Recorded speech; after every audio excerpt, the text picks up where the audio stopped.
विदिशा से खबर दिखाते हैं। एक बुजुर्ग को अपनी बीमार पत्नी को ठेले पर ले जाना पड़ा। सांस की बीमारी और चलने में पत्नी को परेशानी होती है। आर्थिक तंगी से बुजुर्ग परेशान हैं और उन्होंने इसकी वजह से ठेले का सहारा लिया पत्नी को अस्पताल तक ले जाने के लिए। इसी ठेले पर वो सब्जी बेचने का काम करते हैं। बुजुर्ग का कहना है कि जिला अस्पताल में कोई देखने वाला नहीं, मजबूरी में प्राइवेट अस्पताल में दिखाना पड़ता है।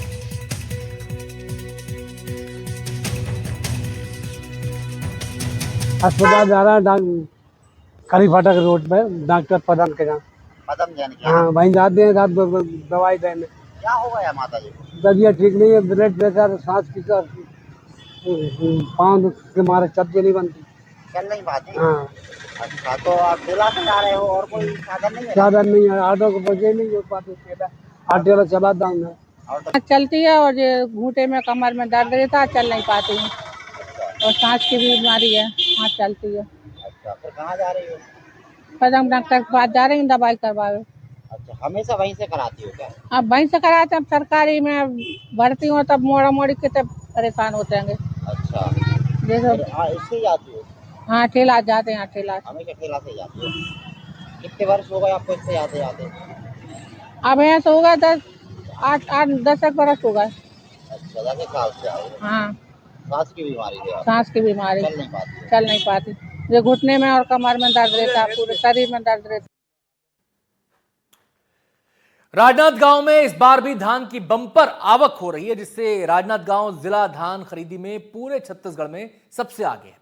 अब तक जिले में 2.5 लाख क्विंटल से ज्यादा धान की खरीदी हो चुकी है। जिले में 96 धान खरीदी केंद्र बनाए गए हैं, जहां किसान अपनी फसल लेकर पहुंच रहे हैं और लगातार धान की खरीदी समर्थन मूल्य पर जारी है। राज्य सरकार के निर्देशों के मुताबिक खरीदी केंद्रों में किसानों को सुविधाएं देने का भी दावा किया जा रहा है, जिससे किसान भी संतुष्ट दिखाई दे रहे हैं। राशन का वेट पटवारी का रेट में 41,200 ले रहे हैं, कम। हमारे यहाँ पे 96 धान खरीदी केंद्र है। इसमें सभी जगह धान खरीदी की व्यवस्था सुचारू रूप से चल रही है और हमारे जिले में अभी तक 2,40,000 क्विंटल से ज्यादा धान खरीदी हो चुकी है। इसके साथ साथ धान उठाव भी प्रगति पर है, जिससे वहां पर जाम की समस्या ना हो। हम लोगों ने पिछले साल अपनी बफर कैपेसिटी थोड़ी बढ़ाई थी। छत्तीसगढ़ के प्रसिद्ध कवि, कथाकार और उपन्यासकार विनोद कुमार शुक्ल आज पंचतत्व में विलीन हो गए। उनका अंतिम संस्कार रायपुर के मारवाड़ी शमशान घाट में हुआ। बेटे शाश्वत ने उन्हें मुखाग्नि दी, जबकि मुख्यमंत्री साय ने पार्थिव शरीर को कांधा दिया।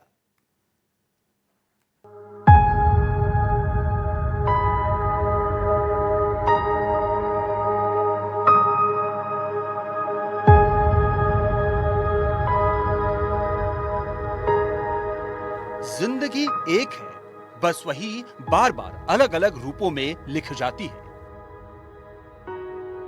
विनोद कुमार शुक्ल चले गए, लेकिन उनकी कही ये बातें आज भी जिंदा हैं।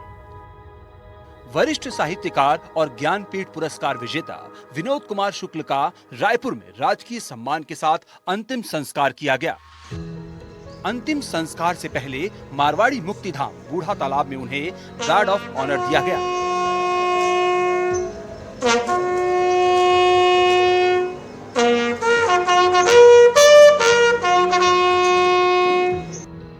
विनोद कुमार शुक्ल के निधन की खबर के बाद सीएम विष्णुदेव साय भी उन्हें श्रद्धांजलि देने उनके घर पहुंचे।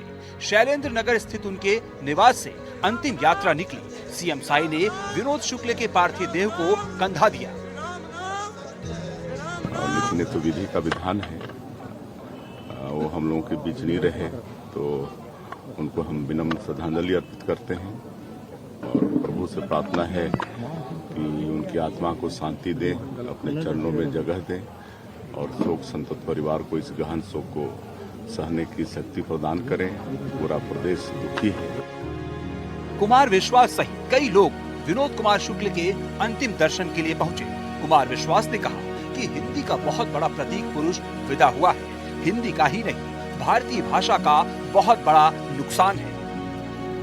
ऐसे समय में जब वैश्विक बिखराव बहुत ज्यादा है, वैमनस्य बहुत ज्यादा है, असंशय बहुत ज्यादा है, ऐसे कवियों की बहुत आवश्यकता है। न केवल छत्तीसगढ़, न केवल भारत, बल्कि विश्व कविता का एक बड़ा नुकसान हुआ है। ज्ञानपीठ पुरस्कार दिए जाने के वक्त विनोद कुमार शुक्ल ने एक कविता पढ़ी थी। जागता हूं तो सबकी नींद से, सोता हूं तो सबकी नींद में, मैं अकेला नहीं, मुझ में लोगों की भीड़ इकट्ठी है, मुझे ढूंढो मत, मैं सब लोग हो चुका हूं, मैं सबके मिल जाने के बाद आखिर में मिलूंगा, या नहीं मिल पाया तो मेरे बदले किसी और से मिल लेना। लेकिन सच तो यही है कि किसी दूसरे से मिलना दूसरे से मिलने की तरह होगा, विनोद कुमार शुक्ल से मिलने की तरह नहीं। एनडीटीवी के लिए रायपुर से नीलेश त्रिपाठी की रिपोर्ट।